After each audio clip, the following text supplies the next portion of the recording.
Muito bem, bom dia, seja bem-vindo à nossa live devocional. E hoje é o dia 2 do nosso desafio de 5 dias de leitura bíblica. Nós estamos lendo o livro de Tiago e hoje nós vamos falar sobre o capítulo 2 de Tiago. É um capítulo muito bom e muito poderoso. Está aí online, está presente na nossa live a Irene, a Priscila, a Giovana e a Aline, né? Se você está chegando, compartilha essa live, vai na flechinha, né? Chama pessoas para ouvir essa live. Mas já vamos iniciando essa palavra. Feche os seus olhos, vamos orar.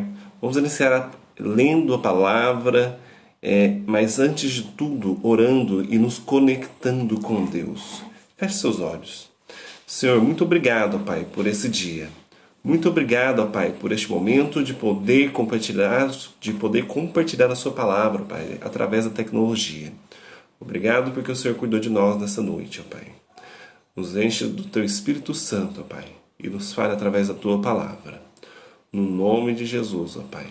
Que as pessoas certas possam ouvir essa palavra dentro daquilo que precisam ouvir.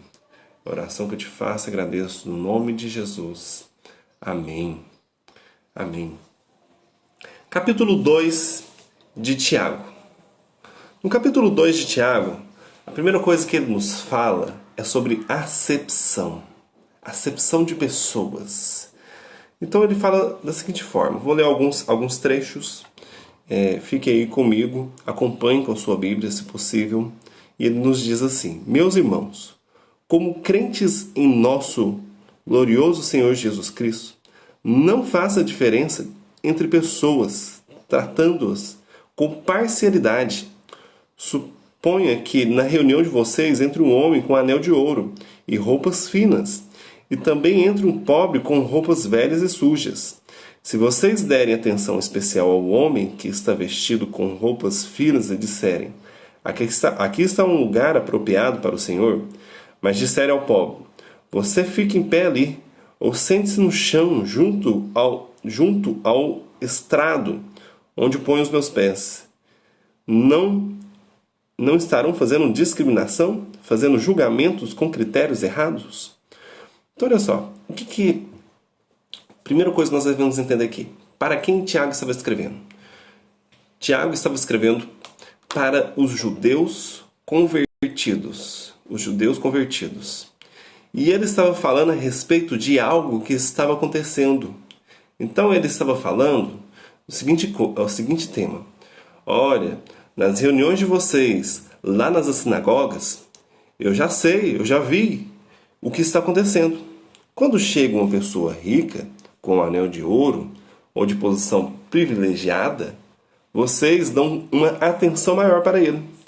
Inclusive, vocês dão os melhores lugares para eles. Inclusive, vocês dão uma atenção especial para eles. Mas quando chega o pobre, esse mal é notado. E quando esse precisa de sentar, ele não só, se não tiver como sentar, vocês ordenam que ele sente no chão. Isso não seria discriminação? E Tiago ele chama isso de acepção de pessoas. E o que ele nos adverte? Que nós não devemos fazer acepção de pessoas. E que nós devemos tratar todos de maneira igual. E que todos somos iguais diante de Deus. Principalmente dentro de uma igreja. Principalmente diante das situações da vida. Então nós devemos ter essa atenção que Tiago nos fala. Que inclusive ele fala lá no versículo 8, ele nos reforça e nos relembra o seguinte aspecto. Preste atenção.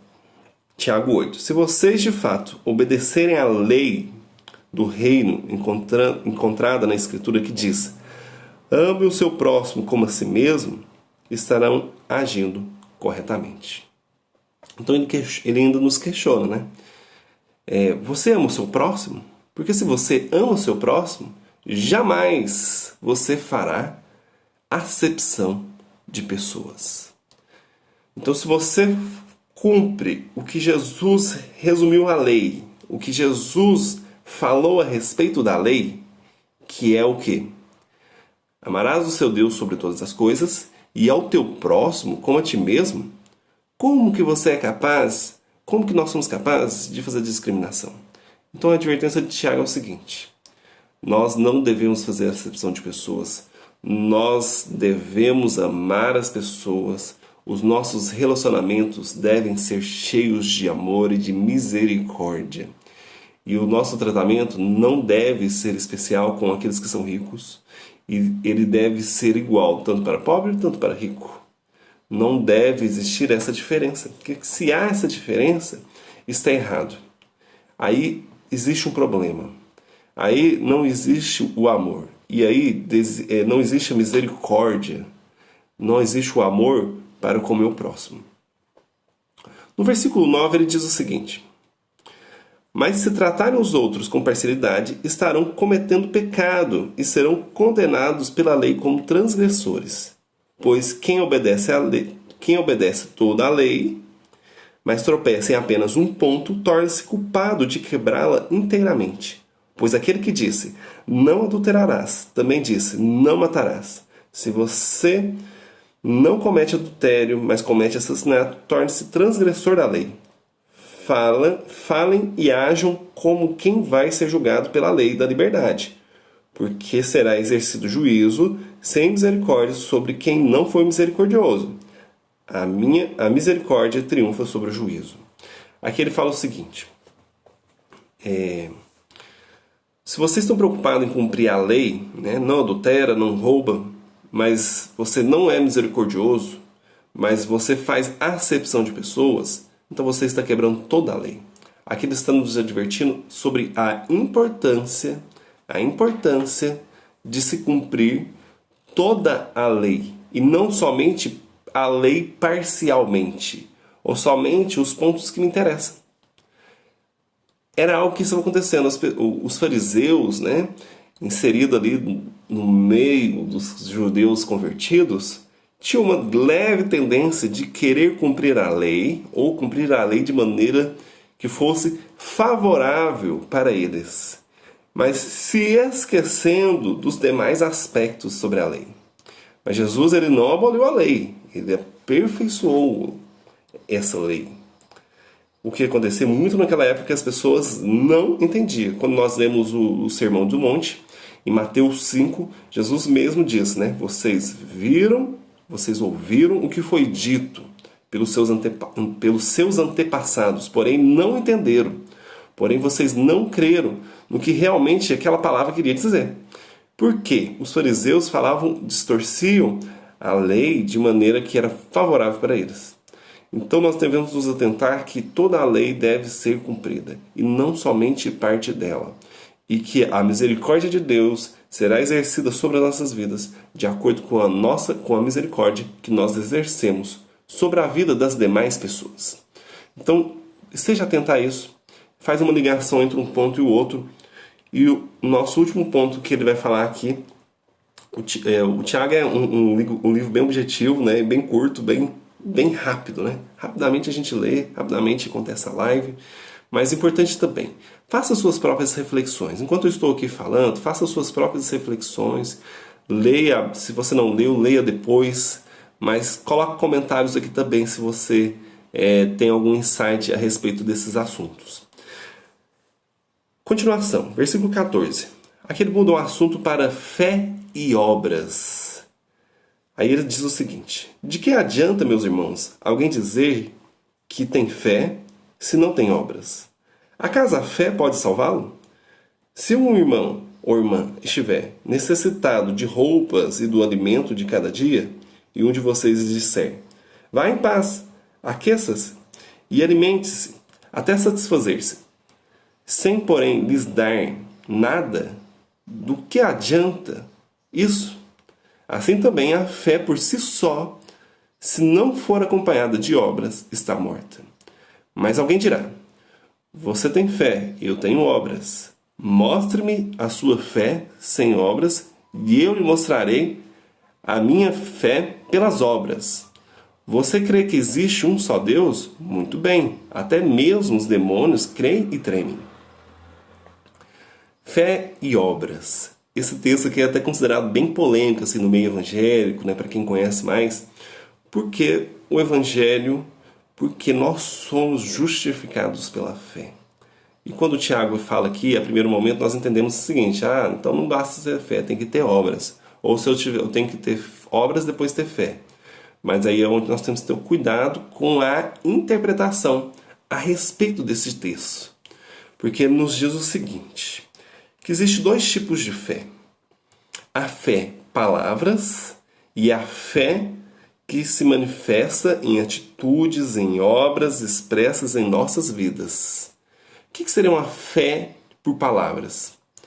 É a pessoa dizer, eu tenho fé. Eu vou na igreja. Eu leio a Bíblia todo dia. Eu oro todo dia. Porém, essa fé não se manifesta em obras. E quando a pessoa tem uma fé verdadeira e genuína e realmente foi justificado pela fé, o que acontece com ele? O Espírito Santo entra nessa vida, o Espírito Santo entra nessa vida e ele é tomado pelos frutos do Espírito. Logo, se essa fé é verdadeira e genuína, o que vai manifestar na vida dele de maneira automática são as obras.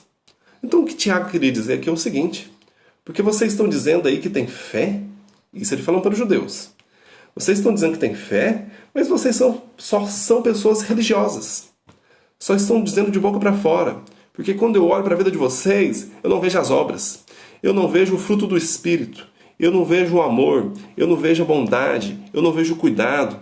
O que adianta essa fé?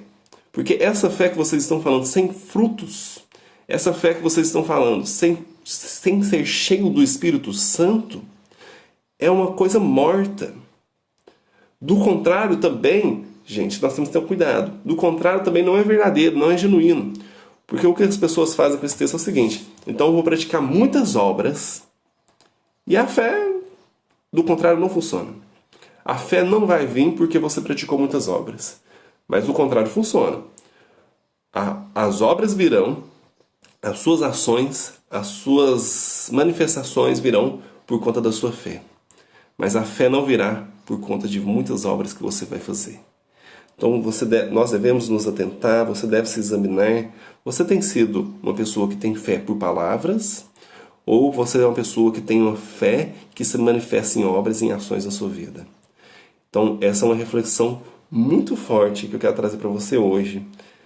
Falamos sobre acepção de pessoas, falamos sobre a respeito de cumprir toda a lei, mas dentre todas, essa questão da fé. A sua fé é uma fé de palavras ou a sua fé é uma fé de atitude e obras? Reflita sobre isso. É algo muito importante. A fé viva produz obras e a fé morta é apenas um conceito. Então reflita sobre isso no dia de hoje. Não esqueça de ler o capítulo 2, de fazer as suas próprias reflexões. E depois, mais tarde, eu vou subir esse vídeo lá no YouTube. Se você quiser reveja o vídeo. Se você achou que é interessante, fez sentido, compartilhe com outra pessoa. Obrigado a vocês que ficaram até o final.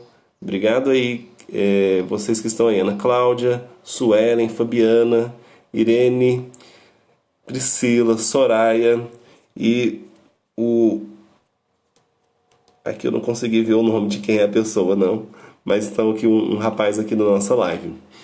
Sejam obrigado pela presença de todos. Tenham um excelente dia. Até amanhã, no nosso dia 3 da nossa live devocional. Deus abençoe. Tchau.